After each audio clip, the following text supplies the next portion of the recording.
Hello, nurse. What is it, sir? Well, I've seen the doctor an hour ago and I'm still here. Well, the doctor just got your blood work back, and he's getting your prescription ready for you. Okay, I was just afraid he forgot about me. No, he'll be right in.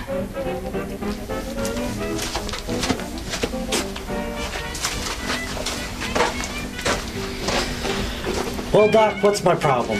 No, it isn't anything serious, but I do have 3 prescriptions for you. Now, on this one, this is a little yellow pill. I want you to take that with your breakfast and a big glass of water. And this one is a little red pill. That goes with your lunch, and again, you take it with a big glass of water.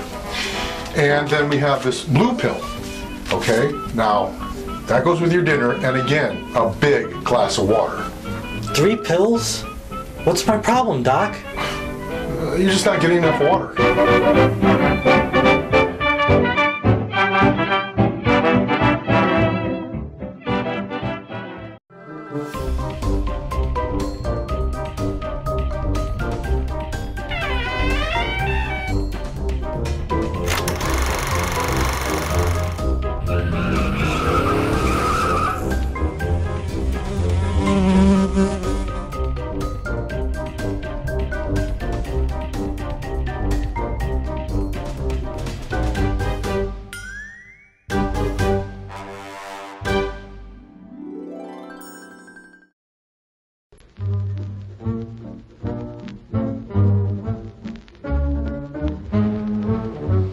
This is the city, Rubber City.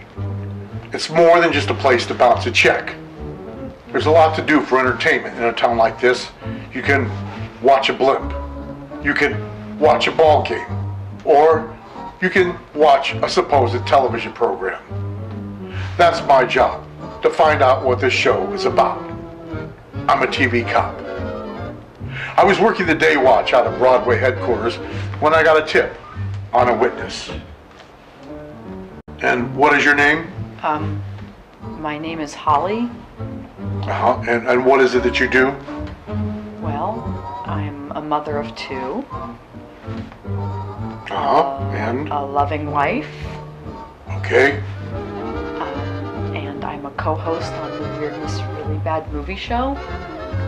Okay, and what do you do on this TV show?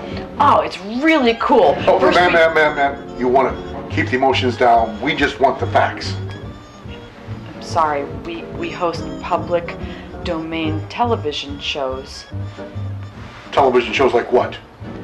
Well, shows like Dragnet, which we're showing today. And what else do you show? Well, we show kids cereals. Kids cereals like Rice Krispies and Cocoa Puffs?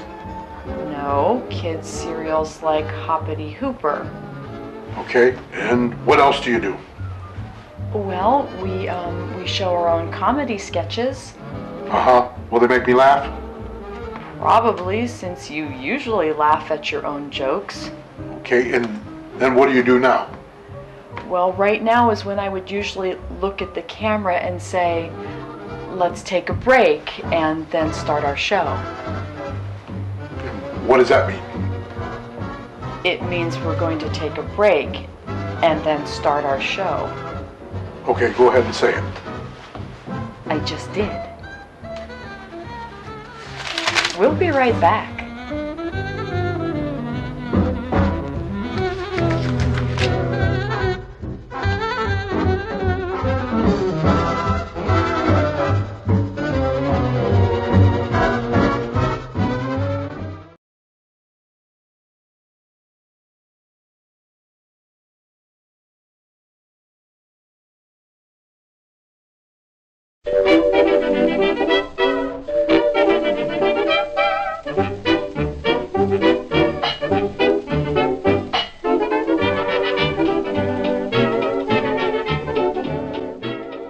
Welcome to another Marriage Specialist Programs where we take questions from you, the viewer, about your relationship problems. Welcome back to the show, Dr. Yvonne. Always a pleasure to be here, Dave. So, what question do you have for me today? Well, Dr. Yvonne, our question today comes from one of our female viewers. What did I do at confusion.com, dear Dr. Yvonne? When we were dating, My husband-to-be opened the car door for me every time we went out to the car. When we got married, my husband would open the car door for me every time we went out to the car.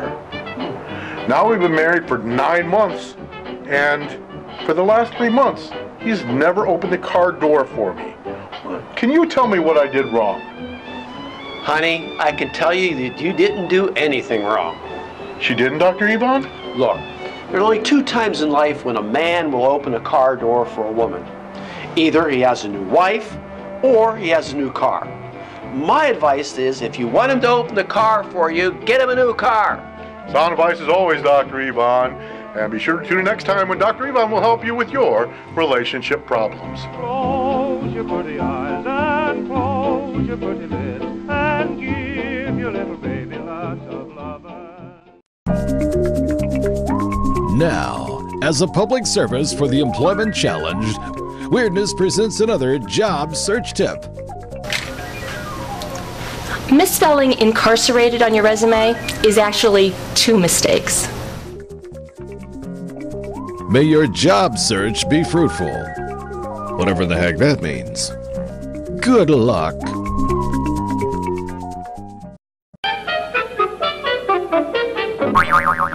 It's time for another episode from Hoppity Hooper! If Hoppity Hooper looks familiar, like the Adventures of Bullwinkle, it could be because both cartoons were created by the same person, Jay Ward. Each Hoppity Hooper adventure consisted of 4 parts leading up to the conclusion. But before we have a conclusion, we have to start our adventure. So, here's episode 1, part 1 of Ring-a-Ding Spring.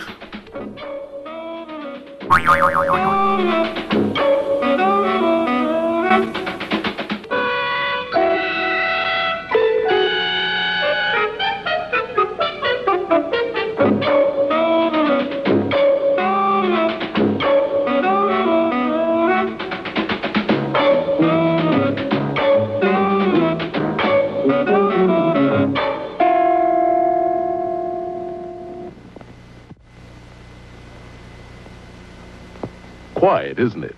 It should be, for this is the peaceful little village of Foggy Bog, Wisconsin, where the even tenor of life is uninterrupted by the noise and clamor of the workaday world, where calm and serenity reign unchallenged in the cool vastness of the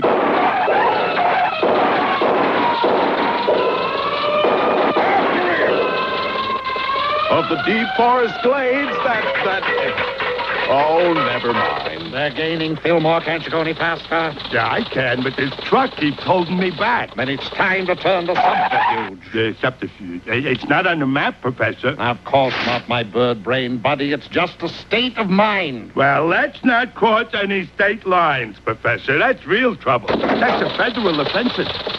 Pull onto that side road, Fillmore. Left, right? Right, left. And the strange conveyance pulled to a stop before a neat little home by the side of the stream. I wonder who resides in this quaint Quonset. There's his name on the box. What is it? It's mail. U.S. mail. Thank you, J. Robert Knucklehead. Let me see that. Oh, the name is Hooper. Hoppity Hooper. You're almost here, Professor. I'll put the truck in back of the house, Somerset, and then join me on the front porch. On the porch? Of course, Ulrich. We're going to pay a social call on this Hooper chap. In a twinkling, Fillmore had hidden the truck, and the 2 rascals stood at the front door. Who is it? It is I, Hoppity, your long-lost uncle. My long-lost what? Hoppity, Hoppity, my little nephew. At last we meet again. Again? I never saw you before in my life. Tut-tut, laddie. Why, I've known you since you were this high. That's all higher I am now. Oh, Fillmore, he doesn't remember me. I've been away too long. You've been in the sun too long. Well, come on in, whoever you are. Still the same little gentleman, isn't he, Carlyle? Hey, who's he? Oh, I almost forgot. Hoppity, this is your cousin. Fillmore. Fillmore Bear. Oh, he always forgets. He's my cousin? Remember, you said it first. Oh, a picture of your dear, dear mother. That's Whistler's mother. Well, any friend of yours, me boy. That's my mother. Of course it is. You sure don't look alike. Well, she took after Father's side of the family. Hey, Hoppity, you in there? Sure, Sheriff. What is it? We're chasing some phony snake oil peddler and his sidekick. Phony? I'll have his badge for that. You seen any strangers in these parts? Strangers? You notice the resemblance now? No, nobody's here but some relatives of mine, Sheriff. Okay, see you later, Hoppity. Ooh. Yeah, that was close, Bentley. What? I said we were very close. Well, Uncle, Waldo Wigglesworth. how long you figure to be in town? Matter of fact, dear boy, I'm already on my way. Business, you know. Judy What go. kind of business? We're peddlers. Ouch. Bunt on, please. I prefer to think of us as roving retailers. Observe our portable emporium. Everything for everybody. From pots and pans to rubber bands. From needles and pins to mandolins. And featuring... Wigglesworth's Indian Guide Elixir for young and old. Also middle-aged. They're good for chills, fevers, warts, and broken legs. Makes a brilliant hand cream, also waxes floors shiny bright. Gee, what's in it, Uncle Waldo? Bare living, me boy. I mean in the medicine. Oh, that. Well, the precious herbs, me lad. Special compounds of roots, barks, and berries. I filled the bottles with water like you told me, Waldo. Yes. Oh, where'd you get the water? Yeah, from that little bubbling spring out back. Oh, no, not that. So what's the matter? But that's water from Ring-a-Ding Spring. That's bad, lad. Bad? Just look what happens when I pour some over this rock. Gad, that's positively supernatural. It's uncanny. And spooky, too. Well, what in the world is the terrible secret of Ring-a-Ding Spring? Be back next time to meet Hoppity Hooper starring in The Thing in the Spring.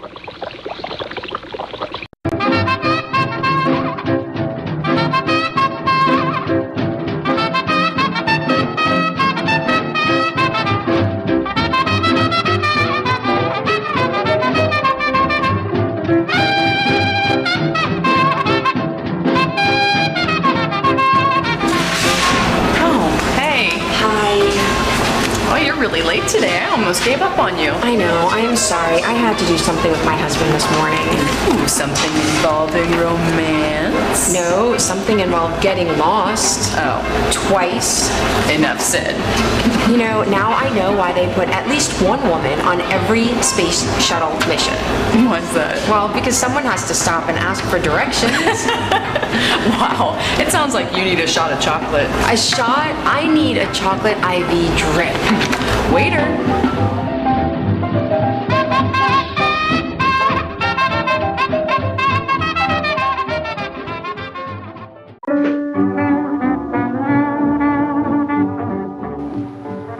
Well, it looks like it's time for our episode of Dragnet. Just give me the facts, ma'am. Well, the facts are that Dragnet was created and produced by Jack Webb, a radio actor who was on several short-run radio series. His inspiration for Dragnet came from the movie He Walked by Night, in which he played a small role as a police forensic scientist. Jack brought Dragnet to NBC Radio, which ran June 3rd, 1949 to February 26th, 1957. Then Sergeant Friday... Jack Webb. Right, Jack Webb brought the show to NBC Television, which ran January 3rd, 1952 to August 23rd, 1959. Which Webb stopped production because he wanted to do other projects. Jack Webb brought Dragnet back to TV in 1967, which ran through the 1970 season, when Jack once again halted the show to create other projects. Then Joe Webb... That's Jack Friday, I think. Oh, right. Anyway, in 1982, a third TV series was being prepared by Webb, but his death scrapped the revival.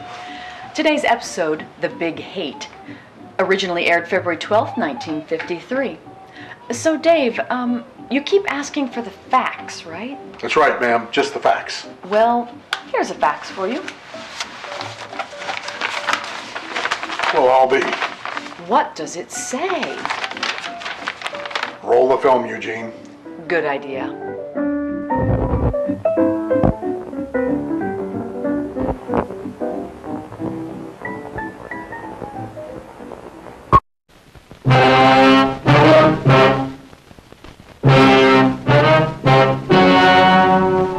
Ladies and gentlemen, the story you are about to see is true. The names have been changed to protect the innocent.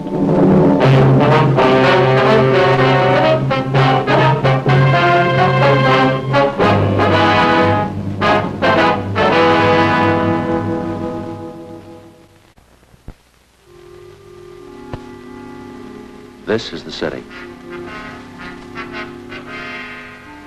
The people like things big, and that's the way they build them.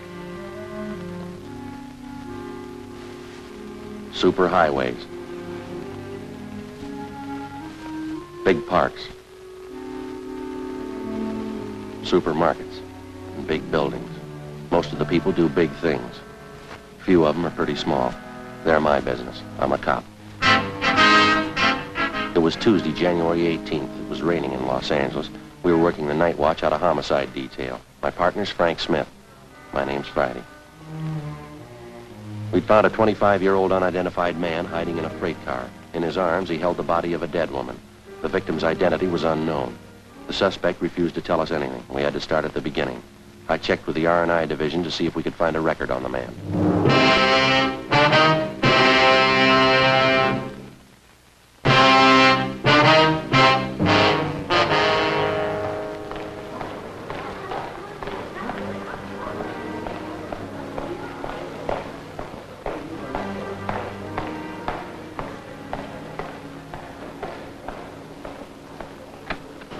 Joe.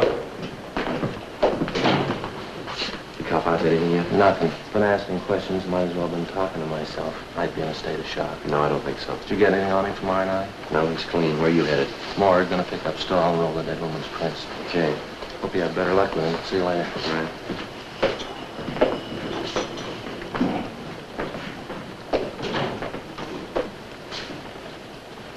Your driver's license, Gordon. Better put it back in your wallet. Come on, Gordon. Put it back in your wallet.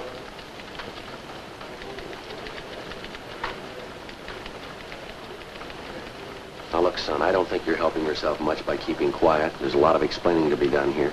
Afraid you're the only one who can do it. Gordon? All right, son, it's just a matter of time. You're going to have to tell somebody sooner or later. Why won't you tell us now?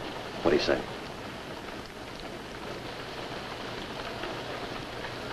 Look, son, I'm going to tell you the truth. I don't get the reasoning behind all this. We know there's nothing wrong with you. We know you can talk all right. You talked to the officers in the radio car who brought you in. You know as well as I do you're going to have to explain what's happened. You're going to have to explain that dead body. Now, do you want to get it over with?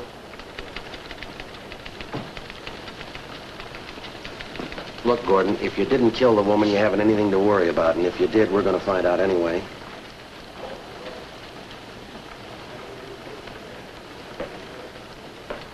Who was the woman, Gordon? Will you tell me that much? What's her name? Did you know her very long? Gordon? What was she to you? Do you want to tell me that? Now, she's a fairly middle-aged woman in her early 50s, I'd say. Is that about right? Was she Mother Gordon? Older sister, maybe. Any relation at all? What's the matter, son? You feeling sick? No? How about a cigarette? Bother you if I smoke? Now, I hope you haven't got the idea that we're trying to trick you into anything, Gordon, here. We've got a dead woman on our hands. We've got to find out why she's dead. Now, what do you say?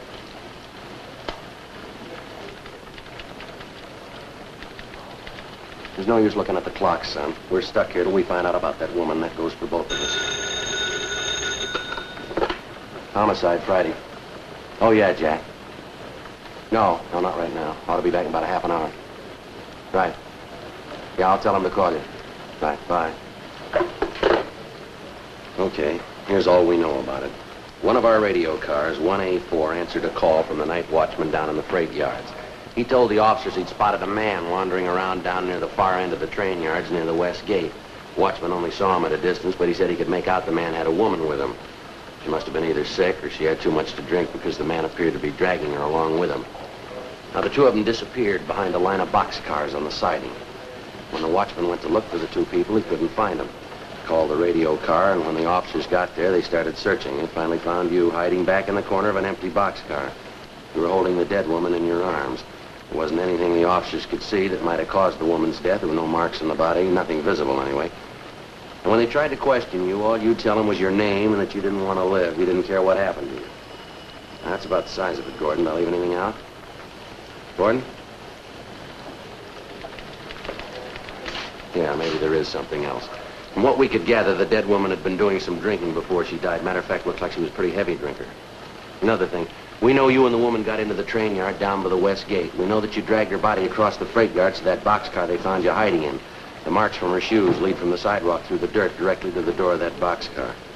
We could see where you dragged your body from the door back to the corner of the car. Well, that's the whole story so far, Gordon. You want to fill in the rest? Who is the dead woman? All right. How about these items we found in your pocket, Gordon? This address book here. Is this the woman's name in here? This handkerchief with a lipstick on it. Were you out with another girl tonight? Were you, son? If you were, it might help us if you tell us who she is. You hear me, son? How about this lady's ring you had in your pocket? Her name Elizabeth engraved on the inside. Does that tie in at all? Come on, Gordon. Who's it belong to? Homicide Friday. Oh, yeah, Frank. You get an ident on her? Mm-hmm. H-O-F-F-M-A-N? Yeah. 2 N's, yeah, I got it. You're going right out there now, huh? Okay. Take O'Donnell with you, huh? Right? Yeah, let me hear from you. What? No, not yet. All right, yeah, fine. That was my partner, Gordon. The officer was in here with you. They took the dead woman's fingerprints. They got her identified, son. Elizabeth Hoffman, age 52 years, music teacher. Last known address, 5473 6th Avenue. They're on their way out there now to check it out.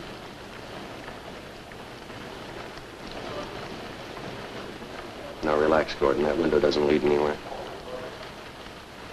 All right, you want to take another look at this ring? We've got a fair idea that it means something, Gordon. They examined the dead woman's hands. They know she was wearing a ring recently.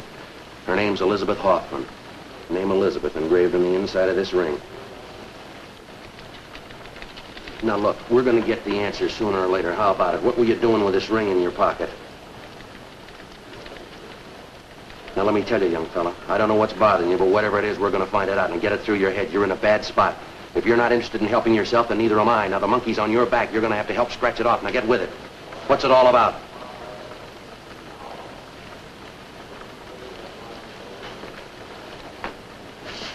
All right, let's have your driver's license. Come on, get it out.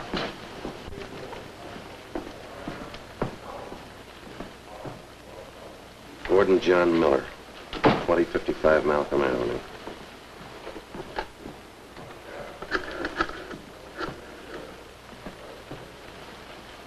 Hello, information. Do you have a phone listing for 2055 Malcolm Avenue? Yes, ma'am. Thank you. Mm-hmm. 32192. Mm-hmm. Yeah. Yes, ma'am. Thanks a lot. Put the phone down. You ready to tell us? No, I won't tell you. Any way you want it, Gordon.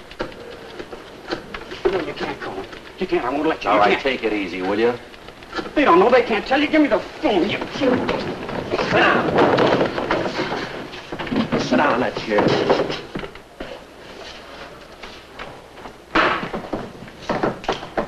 If you won't give us the answers, we'll find somebody who will. The sooner you get it through your head you're not here on a traffic ticket, the better. You're going to stay in that chair till we get ready to book you. I'm sick of treating you like a baby. They can't tell you. They don't understand. They can't tell you.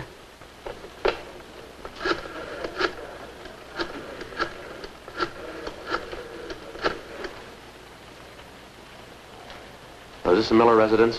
2055 Malcolm Avenue? Yes, well, my name's Friday, ma'am. Police Department, Central Homicide. Yes, ma'am, Police Department. Who is this speaking, please? I see. Well, Miss Miller, are you related to a Gordon Miller? Your brother? No. He's not hurt, ma'am. Nothing's wrong with him. Ma'am? Yes, he's here. We're holding him. I wonder if you'd be kind enough to come down here to the City Hall? Yes, ma'am. It's important. We'd like to talk to you. No, as soon as possible. Yeah. But you can get in through the Main Street entrance. No, the Main Street, M-A-I-N. On the main floor, yes. Ask for Friday. Sergeant Friday, yes, ma'am. All right. Thank you. Goodbye. It's your sister Lillian. She's on her way down, Gordon. It's not going to help. She doesn't know. None of them know. Who's them? You mean your family? You shouldn't have called them. They don't know about it. They can't tell you. Why did you have to call? You know why, Gordon. We gave you plenty of chance to tell us yourself. The answers had to come from somewhere.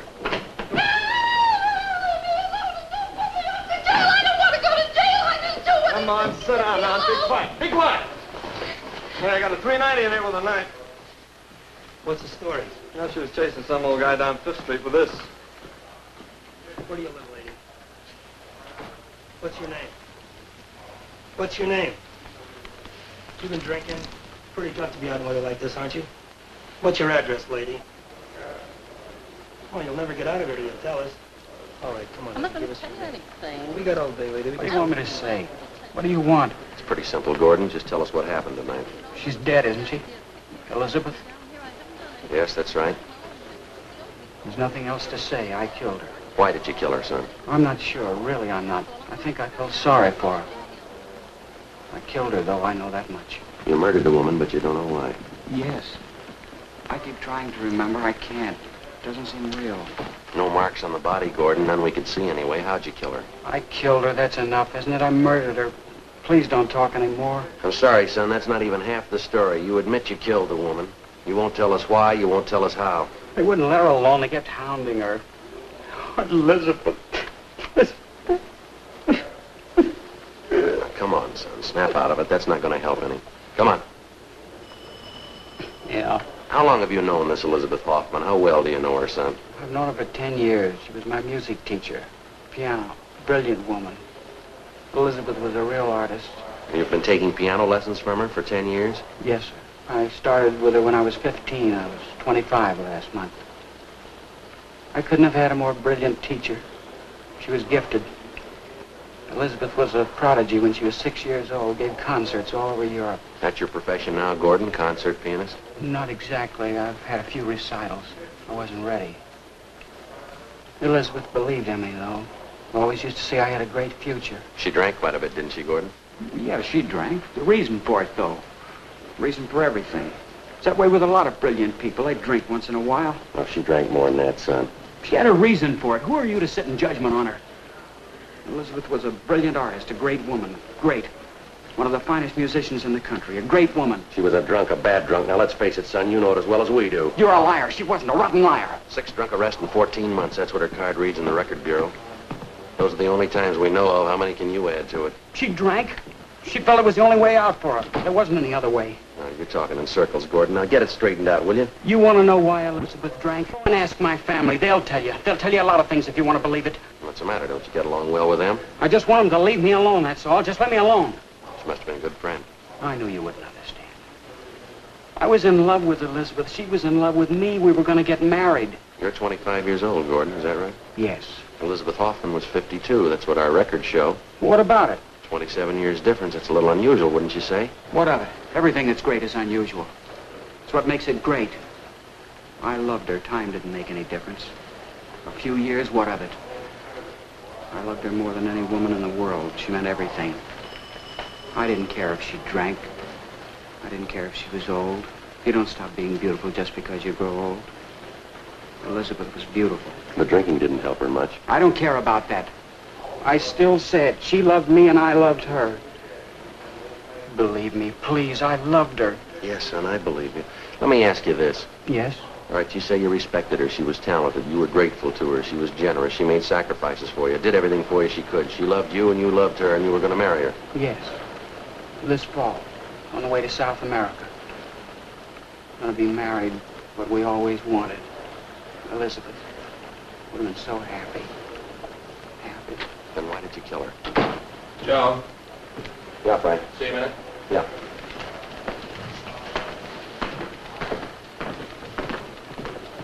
Sorry to interrupt you. Something I think you ought to know. Yeah. John and I checked the boarding house. The Hoffman woman was staying at. Checked her rooms, clean, everything in order. Mm-hmm. This Miller had the room next to her, so we shook his place down, too. Anything? Well, his bags were packed. Looked like he was ready to leave. Something else. Yeah.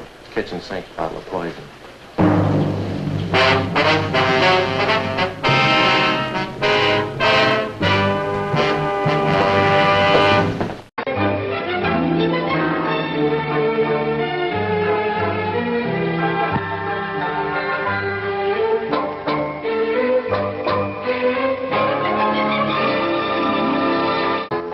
Hi, folks. I'm Rico. Oh, Nacho. He's Peppy. See. You can find us at the concession stand in the lobby. Along with all sorts of other tasty goodies. See? Rico's Nachos, a refreshingly new and different snack discovery.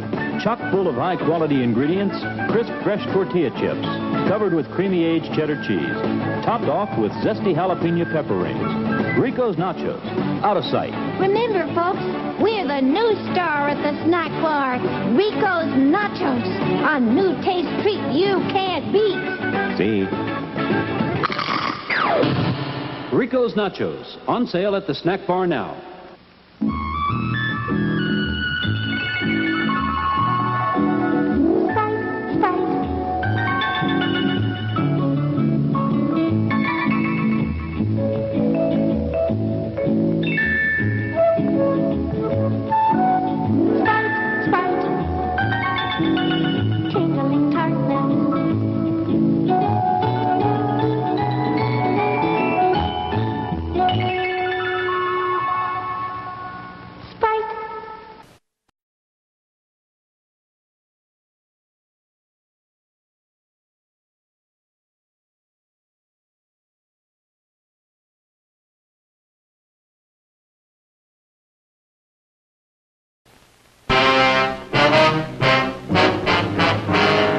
Tuesday, January 18th, 11:55 p.m. My partner Frank Smith and I continued questioning the murder suspect, 25-year-old Gordon Miller. While he freely admitted to the murder of his music teacher and fiancée, 52-year-old Elizabeth Hoffman, we still were unable to get him to give us a good reason for the murder. 12:20 a.m. The interrogation went on. Remember packing your suitcases before you left the boarding house? Packing? Yes, I think I do. Elizabeth and I talked about going away for a few days, someplace out of town.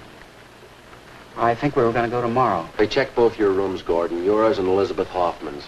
They found your bags packed, but there was nothing about her room that indicated that she was going away. Everything was in order. Can you explain that for us? No, I don't know. Maybe she didn't have time. Hadn't gotten around to it. I guess you found the poison, too. Yeah, that's right. I got it 2 days ago. We thought about it. We even wrote a letter explaining why we'd do it. Yeah. We didn't have the courage, though. Neither one of us. We talked about it, decided to forget it. Now I've told you everything. There isn't anything else to say. Friday. Yeah. I don't want to see her. I don't want to see her. Please, keep her out. Keep her away. Gordon. You the boy's sister? Yes, that's right. I'm Lillian Miller. You Sergeant Friday? That's right. Step over here. Thanks, Logan. It's my partner, Frank Smith, Miss Miller. How do you do? How are you, Gordon? It's been such a long time. How have you been? Chair, Miss Miller. Oh, thank you. What is it, Gordon? What's the trouble about? Oh, honey, what is it? Won't you even look at me? Get out of here. Let me alone. Get out. Please, Gordon, don't. I'm here to help you, honey. They called me tonight. They said you're in trouble. Now, what is it? Let me help you, please. You can't help. She's dead. Now, will you go home? Elizabeth's dead. I killed her. Merciful God, no. Will you take her out, Sergeant? Tell her to go. You don't know what you're saying, honey. Oh, he's not in his right mind, Sergeant. I know he's not. Oh, please, Gordon, you have to let us help you. I called Dad just before I left. He's on his way here now. We'll get a lawyer. Don't worry, honey. It'll be all right. Everything will be all right. She's dead. Can you bring her back? Gordon, you couldn't have killed her. You couldn't have. You tramp, no good tramp. Gordon, please. What are you crying for? What right have you got to cry? You have to love somebody to cry for him. You hated Elizabeth. You didn't even know her, but you hated her. You and Dad, both of you. You made a hell out of her life. You made one of mine. Hounding her, torturing her. Why couldn't you let her alone? Why couldn't you let us alone? We only did it for you, Gordon. We thought it was best for you. You fool, you fool. How could you know what's best for me? You of all people. You and your two husbands, your boyfriends, the big life. I know about you, Lillian. I know about you. Say anything you want, Gordon. I don't care. But let me help you, please. Gordon, it doesn't count what I am. Just let me help My name's Miller. Who's in charge here? What do you want to see? I got it, Lopez. I don't want him in here. I don't know him. He's not my father. All right, take it easy, Gordon. Gordon, please try and understand. We only want to help you. I'm Henry Miller. Who's in charge here? My name's Friday, Mr. Miller. This is my partner, Frank Smith. What's this thing all about? Why have you got Gordon here? What's the meaning of this? Sir? Those handcuffs on my son. Gordon, who did it? Who put them on you? I did. It was the only way we could settle him down. Taking quite a bit of authority in your hands, aren't you? Get him off him right now. No reason to handcuff him. No, I'm sorry. It can't be done. I said take him off. I have a little influence in this town. I'll see to it the police commission hears about this. What's my son doing here anyway? It's the Hoffman woman, Dad. Elizabeth Hoffman. What about her? She's dead. Gordon says he killed her. Dad, we've got to do something. Don't tell him anything, Gordon. Don't say a thing. I'll get a lawyer for you right away. I know what your rights are. Don't tell him anything. Did you know Elizabeth Hoffman, Mr. Miller? I knew her slightly. Can't see what this fuss is all about anyway. Woman wasn't any good to begin with. No good at all. Kept trying to get her hooks into Gordon. I tried to break it up half a dozen times. Imagine, 50-year-old woman running around with a kid like Gordon. Bum, that's all. Drunken bum. No good at all. You liar. You loud, ignorant liar. You ought to be glad I'm handcuffed to this chair. I never thought of hitting you before. I'd like to do it now. There's only one thing I want to tell you, then get out. What's the matter with you? What are you talking about? Don't you know the position you've gotten me in? I know this much. I hate you. I hate every bit of you. You go ahead and call me your son. There's nothing I can do about that. I'll never call you my father. Never in my life. Now get out. Please, Gordon, don't say those things. Try and understand. Get him out of here. Get him out of my sight. Please, Dad, he's not well. Try and understand. I hate you. I hope you never forget it. I hate you. Dad.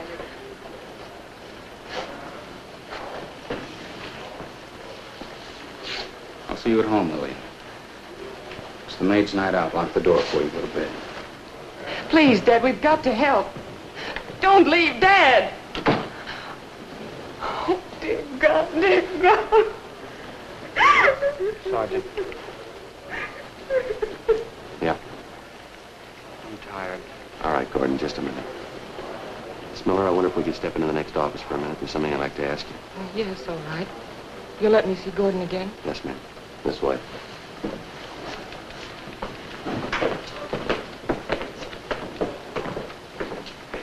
Right over there's all right. Now, about this Elizabeth Hoffman, Miss Miller, did you know her at all? Yes, not very well, though. I only met her twice. Last time was about 3 weeks ago. What was the occasion, Miss Miller? Can you remember? Well, I went to see her at her place. I wanted to talk to her about Gordon. See if I couldn't make her listen to reason. You wanted her to stop seeing your brother? I tried to talk to her. I even offered her money if she'd let Gordon alone. It wasn't any use. She'd been drinking. She wouldn't even listen. Kept saying she was going to marry Gordon. Well, what's the big attraction, would you know? I mean, between your brother and the woman. Well, it's hard to say. Certainly wasn't a good-looking woman. Far from it. Only one way I can figure it out. I think she flattered Gordon. How do you mean? There's only one thing Gordon ever really wanted. He wasn't too interested in women, things like that. All he wanted was to be a musician, a great pianist. It's all he ever wanted. Sad part about it is he'll never make it. And I think down deep he knows that. When he was a kid, Dad sent him to the finest teachers. After about 6 months, they all said the same thing. Yeah? He'd never make it. Oh, he could play well enough, but he certainly wasn't exceptional. He never improved. Just stayed the same.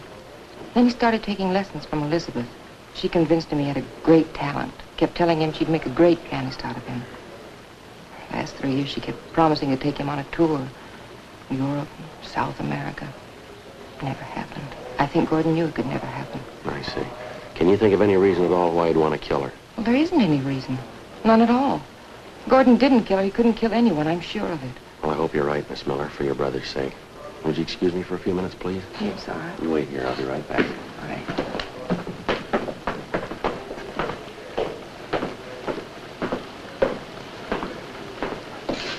All set, Joe? Yeah, in a minute. Gordon? We ready to go? I'd like to ask you one more question, son. I'd like to have you tell me the truth. Yeah? What did you have in common with Elizabeth Hoffman? She was twice as old as you are. You gave up a lot for her. She didn't have any money. She was an alcoholic. What was the big attraction, son? Why did I love Elizabeth? That what you mean? That's right. You tell me, Sergeant. Why do you love any woman? Why? Because you need 'em. You need 'em. You can't be alone. Nobody can be alone. I needed Elizabeth. That's why I loved her. There's only been 2 women in the world who understood me. One of them was Elizabeth. The other one was my mother. She died when I was 12. Now they're both dead, both of them. Only ones who understood. Yeah. My father didn't understand. He never did. All he knows is business, making money, more money. That's why he hated Elizabeth. He was jealous. She understood me. She knew what I was like. She knew all about me. When I was with Elizabeth, I was safe. I was happy close to her. There wasn't anything to be afraid of. I'd go to her just like my mother. I'd put my head on her shoulder, and she'd put her arms around me. I wasn't frightened anymore. I was safe. Everything was all right. Like when I was a little kid in the night, I'd call out for my mother. She was always there. She'd put her arms around me, and everything was safe. I wasn't afraid. I needed her. It was the same way I needed Elizabeth. Do you understand now? Do you know why I loved her? Yeah, I think I do. Only one question left. Why did you kill her? I don't know. I really don't. Maybe I'll remember. Gordon, are you sure you killed her? She died in my arms. I must have killed her. Tomorrow, maybe. Maybe I'll remember tomorrow. Is Lillian still here, my sister? Yeah, she's waiting outside. Did you hear my father, what he said? Told her to be sure and lock the door? Yeah. Just like my father. They don't have to lock that door. It was locked 13 years ago. How do you mean? It was locked the day my mother died.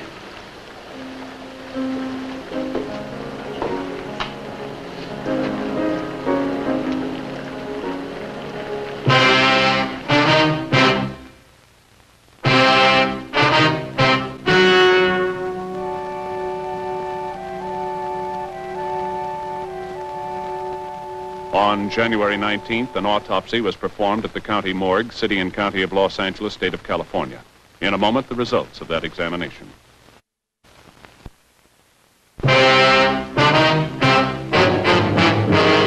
The results of the autopsy showed that Elizabeth Hoffman had suffered from a chronic heart condition aggravated by excessive drinking. Cause of death was listed as myocarditis, inflammation of the heart muscle.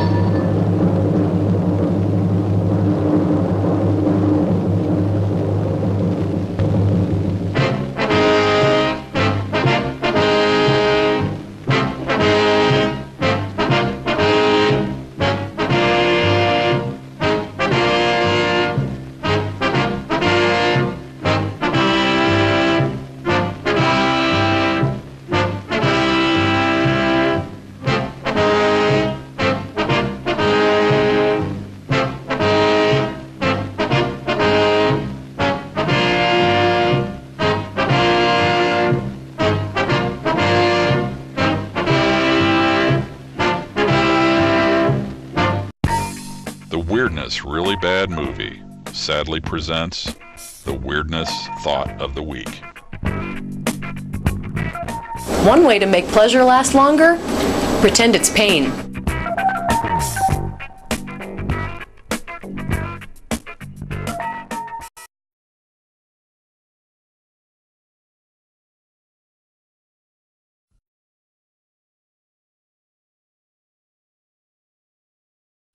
And now, it's showtime.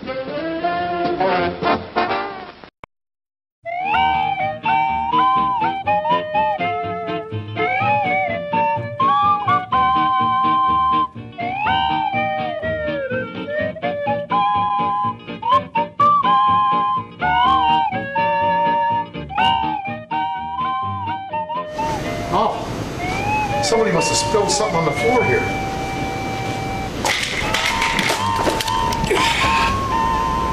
Well, at least I didn't fall on the wet floor.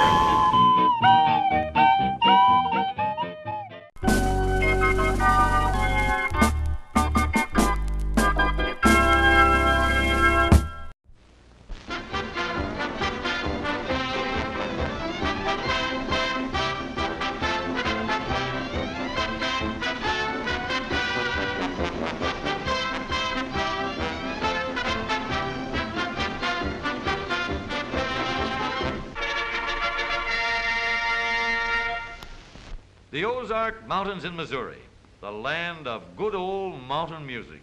And if you know the roads, a mighty fine place to fish. Mr. Ray Bergman, an editor of the Outdoor Life magazine, has a weakness for fishing, and he knows just where to go to find the ones which bite. It's only 2 hops, 4 skips, and a flock of jumps away from town, over a super highway which leads straight, well, almost straight, to the river. The fish wait patiently for Mr. Bergman, and sometimes Mr. Bergman waits patiently for the fish, but it isn't all waiting. However, up in northern Michigan, they don't always leave their cars on the shore. Say, what kind of a boat do you think you're launching? The smelter running. Every spring in the little streams off the Great Lakes, thousands of these fish get the urge to go places and do things. What they do, nobody cares. But where they go is very important to this man. All smelt who are interested in a ride have been invited to climb into the back seat, if fish can climb. There's plenty of room for all who care to enjoy the comforts of the modern motor car. No hooks, no line, no bait, no waiting. Just close the door, and with any luck at all, you have a load of passengers. It's not very scientific from the Isaac Walton point of view, but then, the man who fishes for smelt doesn't measure his success by the number of fish he gets, but by the pounds. There's no law to limit the catch, and the fisherman may have just as many as he can carry away. Let's see how many of the little fellows were motor-minded. This watertight body brings them back alive. And that is the end of the fish story, and also the end of those fish.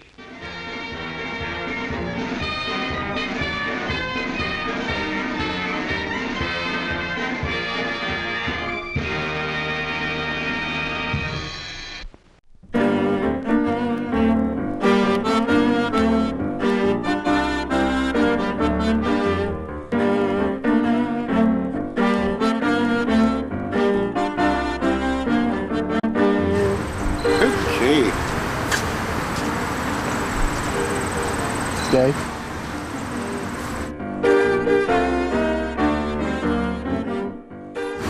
Hi, I'm Mike. All over the place? I'm trying to talk here. Is it? You gotta look at me. Is it? It's a normal mess? For you, it's fine. All right.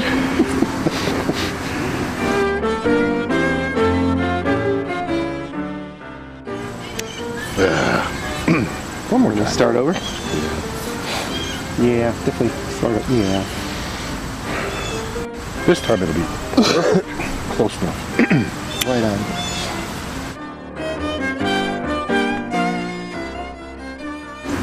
You can talk now. Don't look marvelous. You can talk now. I've never looked marvelous, but at least I have a sign to hide me this time. This is the best I've looked any Segway. Okay.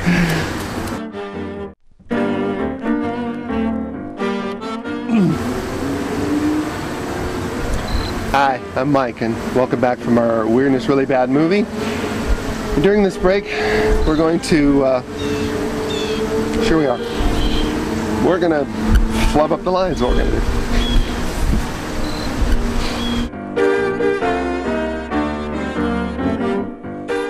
During this break, we're going to remember those days that we all recall. It was the bug's fault. It distracted me. The butterfly, yeah.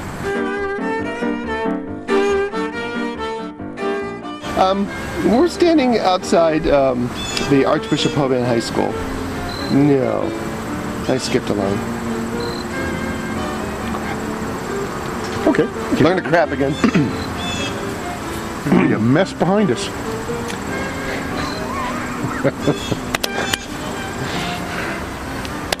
A mess in front of us, too. It's a mess all around us. Wait till the neighbors start moving in trying to get in the picture. So how's my hair now? It's better. Okay. Then what? Yeah. Let's go down to the brewery, get a beer. Why aren't they open on the weekend? Let's put that on the air.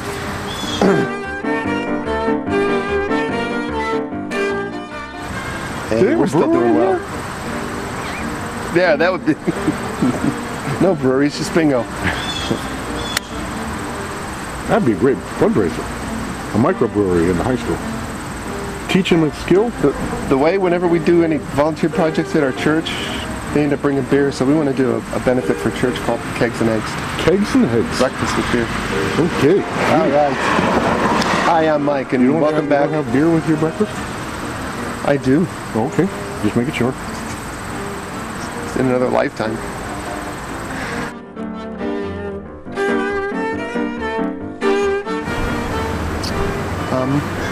We'll be right back. Look at that one float well. Sweating all over the tombstone here. I need to, because I'm going to forget it. It's going to fall in the dirt. So I still want to chew while we're shooting.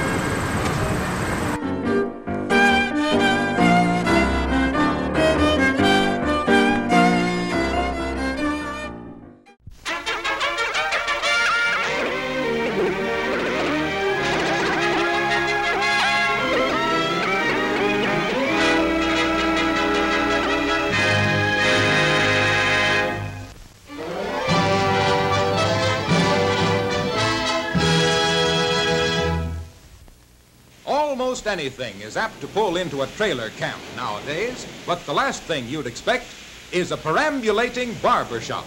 If you won't come to the barber will come to you. And here's a customer. Johnny wants a haircut. Right this way, young man, to the Blue Sky Tonsorial Parlor. Here they are. But are they? Where's the shop? Well, lather my whiskers. Not a bad idea, this. No rent. Cuts down on the overhead. He seems to have just about everything in there, but a pink police gazette. Tony never has to ask the customer if he wants it wet or dry. The weatherman decides that. This is the only barbershop in the world that issues rain checks. Johnny wants a haircut like his old man's, with a hole in the middle. Well, it'll be a long time before he has to comb his hair with a towel. Now for a little tonic, to give Johnny that real barbershop aroma. The lacquer finish serves Tony as a mirror. Take a look at yourself, Johnny. A lot of boys will see themselves as others see them. Well, when a fella's going out with the girls, he has to do it right. Another shekel goes into the cash register. And the Blue Sky Barber Shop moves on, trailing more customers.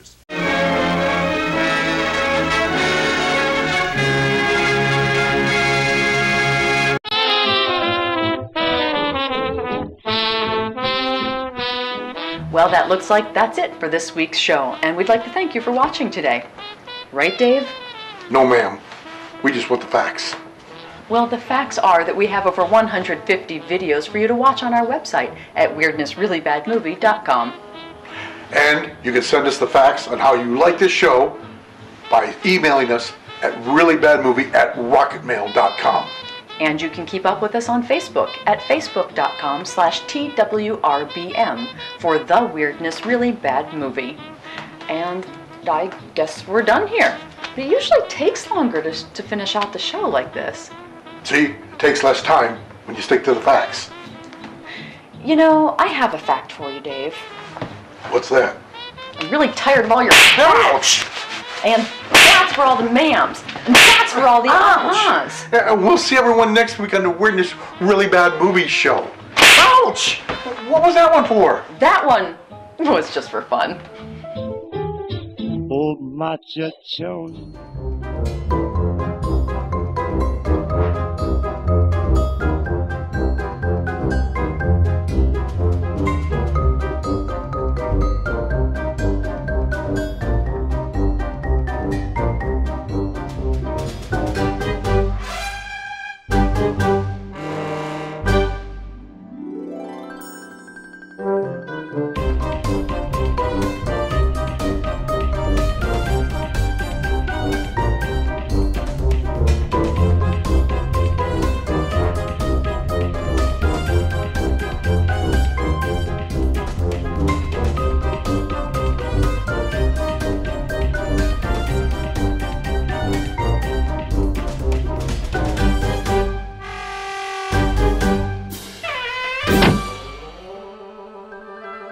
Thank you.